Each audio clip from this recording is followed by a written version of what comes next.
پیارے آقا صلی اللہ تعالیٰ علیہ وسلم پر جادو ہوا تھا؟ جادو کا معاملہ تو دیکھیں، نبی پاک صلی اللہ تعالیٰ علیہ وآلہ وسلم پر جادو تو لبید بن عاصم نامی یہودی نے کروایا۔ یہ تو صحیح بخاری شریف، صحیح مسلم کے اندر یہ حدیثیں موجود ہیں کہ نبی پاک صلی اللہ تعالیٰ علیہ وسلم پر جادو کیا گیا، اور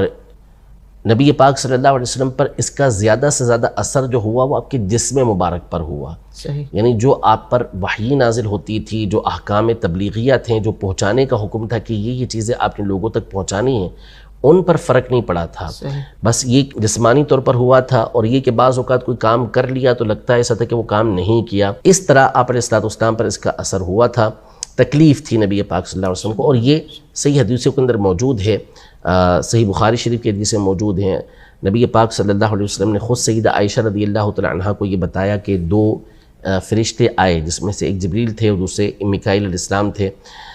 دونوں ایک نیند کی حالت میں نبی پاک صلی اللہ علیہ وسلم تھے، وہ ایک سر کے پاس بیٹھے، ایک پاؤں کے پاس بیٹھے، اور گفتگو کرنا شروع کی کہ ان کو کیا ہوا ہے، تو بتایا گیا کہ مطبوب، ان کے اوپر جادو کیا گیا ہے۔ تو پوچھا کس نے کیا ہے، تو کہا کہ لبید بن عاصم نے کیا ہے، جو یہودی تھا اس نے کیا ہے، اور اس کی بیٹیوں نے کیا تھا۔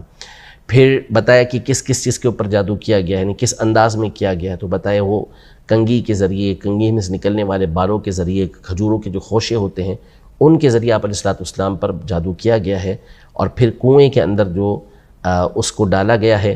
نبی پاک صلی اللہ علیہ وسلم بیدار ہوئے تو پھر آپ نے حضرت علی رضی اللہ تعالیٰ عنہ اور ایک اور صحابی کو بھیجا کہ وہ جائیں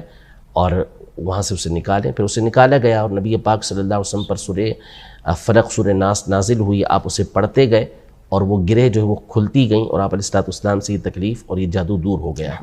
تو جو ظاہری بدن ہے نبی علیہ السلام کا، اگرچہ کہ وہ اعلیٰ و عرفہ ہوتا ہے، لیکن اس پر جو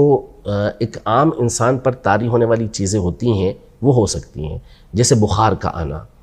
سر کا درد ہونا، جسم میں درد ہونا۔ یہ نبی پاک صلی اللہ علیہ وسلم اور دیگر انبیاء کرام علیہم السلام کے ساتھ بھی یہ معاملات ہوتے تھے۔